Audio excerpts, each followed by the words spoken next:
નવરાત્રિ માત્ર એક તહેવાર નથી, પરંતુ આત્માની શુદ્ધિ, મનની શાંતિ અને જીવનમાં સકારાત્મક પરિવર્તન લાવવાનો દિવ્ય અવસર છે. આ 9 પવિત્ર દિવસોમાં માતા દુર્ગા પોતાના 9 સ્વરૂપો પૃથ્વી પર અવતરિત થાય છે અને ભક્તોના જીવનમાંથી દુઃખ, ભય અને નકારાત્મકતાનો નાશ કરે છે. પરંતુ મિત્રો, ઘણીવાર આપણે જાણતા અજાણતા એવા કેટલાક કાર્યો કરી બેસીએ છીએ જે નવરાત્રિના શુભ સમયમાં ન કરવાના હોય છે. આથી આજે આ વિડીયોમાં આપણે વિગતવાર જાણીશું નવરાત્રિના 9 દિવસોમાં શું કરવું જોઈએ અને શું ન કરવું જોઈએ, જેથી માતાજીની કૃપા પૂર્ણ રીતે પ્રાપ્ત થાય. નવરાત્રિના દિવસોમાં દરરોજ મંદિર જવું. નવરાત્રિના પવિત્ર દિવસોમાં દરરોજ માતાજીના મંદિરે દર્શન કરવા જવું અત્યંત શુભ માનવામાં આવે છે. મંદિર માત્ર એક ઇમારત નથી, પરંતુ તે દિવ્ય ઉર્જાનું કેન્દ્ર છે. જ્યારે તમે મંદિરમાં પ્રવેશ કરો છો, ત્યારે ત્યાંની ઘંટડીનો અવાજ, ધૂપ, દીપની સુગંધ અને માતાજીની મૂર્તિ મનને શાંતિ અને આત્માને પવિત્રતા આપે છે. દરરોજ માતાજીના ચરણોમાં શીશ ઝુકાવીને તેમના આશીર્વાદ મેળવવાથી મનોબળ મજબૂત બને છે, નકારાત્મક વિચારો દૂર થાય છે, જીવનમાં ધૈર્ય અને વિશ્વાસ વધે છે. આ સમય પરિવારની સુખ, સમૃદ્ધિ, આરોગ્ય અને શાંતિ માટે પ્રાર્થના કરવાનો શ્રેષ્ઠ અવસર છે. દેવીને જળ અર્પણ કરવું. જળને શુદ્ધતા, જીવન અને શાંતિનું પ્રતીક માનવામાં આવે છે. નવરાત્રિ દરમિયાન દરરોજ સવારે સ્નાન કર્યા પછી સ્વચ્છ પાત્રમાં શુદ્ધ જળ ભરી દેવી માતાને અર્પણ કરવું જોઈએ. શાસ્ત્રો અનુસાર આ એક સરળ પરંતુ અત્યંત પ્રભાવશાળી ઉપાય છે. એવું માનવામાં આવે છે કે જળ અર્પણ કરવાથી જીવનની નકારાત્મકતા દૂર થાય છે, ઘરમાં શીતળતા અને શાંતિનો વાસ થાય છે, માનસિક તણાવ અને ભય ધીમે ધીમે દૂર થાય છે. આ કાર્ય હંમેશા શુદ્ધ હૃદય અને ભક્તિભાવથી કરવું જોઈએ. ઉઘાડા પગે રહેવું અને સ્વચ્છ કપડાં પહેરવા. નવરાત્રિના 9 દિવસોમાં પવિત્રતા જાળવવી સૌથી મહત્વપૂર્ણ છે. ઉઘાડા પગે રહેવું એ દેવી પ્રત્યે આદર દર્શાવે છે, આપણને પૃથ્વીની ઉર્જા સાથે જોડે છે, સાત્વિક ભાવનાને મજબૂત કરે છે.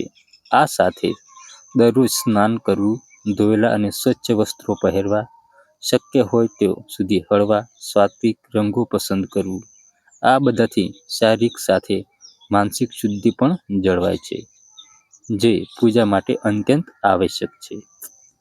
9 દિવસનું વ્રત રાખવું.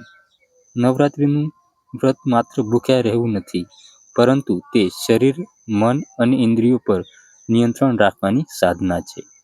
વૈજ્ઞાનિક રીતે ઉપવાસ પાચન પ્રણાલીને આરામ આપે છે, શરીરમાંથી ઝેરી તત્વો બહાર નીકળે છે. આધ્યાત્મિક રીતે સંકલ્પ શક્તિ મજબૂત બને છે, ઈચ્છાઓ પર નિયંત્રણ આવે છે, ધ્યાન અને ભક્તિ પર વધુ ઊંડી બને છે.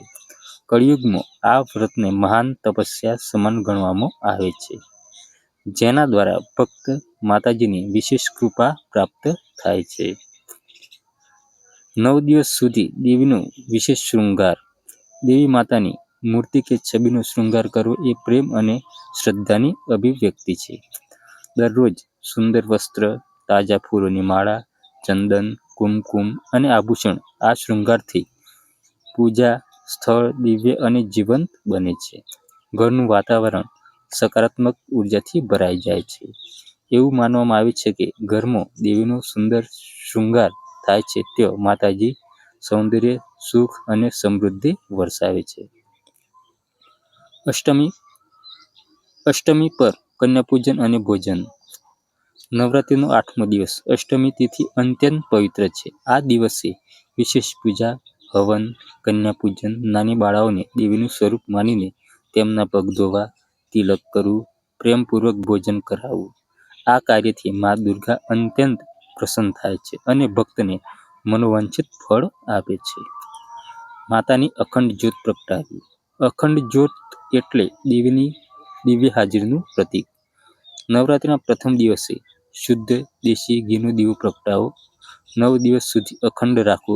આ જ્યોત અંધકાર અને અજ્ઞાન દૂર કરે છે, નકારાત્મક શક્તિઓનો નાશ કરે છે, ઘરમાં શાંતિ અને સમૃદ્ધિ લાવે છે. બ્રહ્મચર્ય વ્રતનું પાલન. નવરાત્રિ દરમિયાન બ્રહ્મચર્યનું પાલન અનિવાર્ય માનવામાં આવે છે. આ સંયમ માત્ર શારીરિક નહીં, પરંતુ વિચાર, ઈચ્છાઓ પર નિયંત્રણ છે. આથી જીવન ઉર્જાનું સંરક્ષણ થાય છે, ધ્યાન વધુ ઊંડું બને છે, ભક્ત માતાજીની કૃપા માટે વધુ ગ્રહણશીલ બને છે. સ્ત્રીઓનું સન્માન કરવું. નવરાત્રિ એ નારી શક્તિની ઉજવણી છે. આ સમયગાળા દરમિયાન કોઈ પણ સ્ત્રીનું અપમાન કરવું એ માતાજીનું અપમાન છે. દરેક સ્ત્રીમાં માતાનું સ્વરૂપ જોવું જોઈએ. યાદ રાખો, મા દુર્ગાના સાચા આશીર્વાદ માટે સ્ત્રીઓનું સન્માન સર્વોપરી છે. ઘરમાં શાંતિપૂર્ણ વાતાવરણ. માતા એ એવા ઘરમાં જ વાસ કરે છે જો શાંતિ હોય, પ્રેમ હોય, સકારાત્મક વિચારધારા હોય. નવરાત્રિ દરમિયાન ઝઘડા, વાદવિવાદ, નકારાત્મક વાતચીતથી દૂર રહો. આ 9 દિવસોની સકારાત્મક ઉર્જા આખા વર્ષ પર અસર કરે છે. અખંડ જ્યોતનું કડક પાલન. જો તમે અખંડ જ્યોત પ્રગટાવો છો તો નિયમોમાં બેદરકારી ન રાખવી. દીવો બુਝે નહીં તેની પૂરી કાળજી રાખવી. વ્યક્તિગત શુદ્ધ જાળવી. આ એક મોટી જવાબદારી છે. પ્રસાદ પહેલા કન્યાઓને અર્પણ કરો. પ્રસાદ ગ્રહણ કરતા પહેલા નાની કન્યાઓને ભોજન કરાવવું, પછી પોતે પ્રસાદ લેવું. આ કાર્યથી પ્રસાદના આશીર્વાદ અનેક ગણા વધી જાય છે. સાત્વિક ભોગ જ અર્પણ કરવો. ભોગ બનાવતી વખતે લસણ, ડુંગળીનો ત્યાગ કરવો. ન ખાવું જોઈએ. શું ખાવું જોઈએ? શુદ્ધ સાદું ભોજન. ભક્તિમય મન. આ જ દેવીનું સાચું સન્માન છે. દુર્ગા સપ્તશતી પાઠ. નવરાત્રિ દરમિયાન દુર્ગા સપ્તશતીના શ્લોકનો પાઠ અત્યંત શક્તિશાળી છે. યોગ્ય ઉચ્ચારણ અને વિધિ જરૂરી છે. શંકા હોય તો બ્રાહ્મણ અથવા પંડિત દ્વારા પાઠ કરાવવો શ્રેષ્ઠ રહેશે. દારૂ અને તમાકુથી દૂર રહેવું. આ પવિત્ર સમયગાળા દરમિયાન દારૂ, તમાકુ અને માદક પદાર્થો સખત પ્રતિબંધિત છે. આ વસ્તુઓ આધ્યાત્મિક પ્રગતિમાં અવરોધ કરે છે. વિશેષ સાધના કરનાર માટે નિયમ. જે ભક્તો વિશેષ અનુષ્ઠાન, ધ્યાન, જપ કરે છે તેમને ઊંઘ ઓછી રાખવી. દિવસ દરમિયાન સૂવાનું ટાળવું જોઈએ. વધુ સમય સાધનામાં વિતાવવો જોઈએ. આથી ગ્રહણ આધ્યાત્મિક લાભ મળે છે. નવરાત્રિ એ માત્ર 9 દિવસ નથી, પરંતુ નવું જીવન શરૂ કરવાની દિવ્ય તક છે. જો તમે આ નિયમો સાચી શ્રદ્ધાથી પાલન કરશો તો માતાજીની કૃપા ચોક્કસ તમારા જીવનમાં વરસશે. જો તમને આ માહિતી ગમી હોય તો વિડીયોને લાઇક કરો, કોમેન્ટમાં જય અંબે માં જરૂરથી લખજો અને દિવ્ય દર્શન યુટ્યુબ ચેનલને સબસ્ક્રાઈબ કરવાનું ભૂલશો નહીં. જય માતાજી.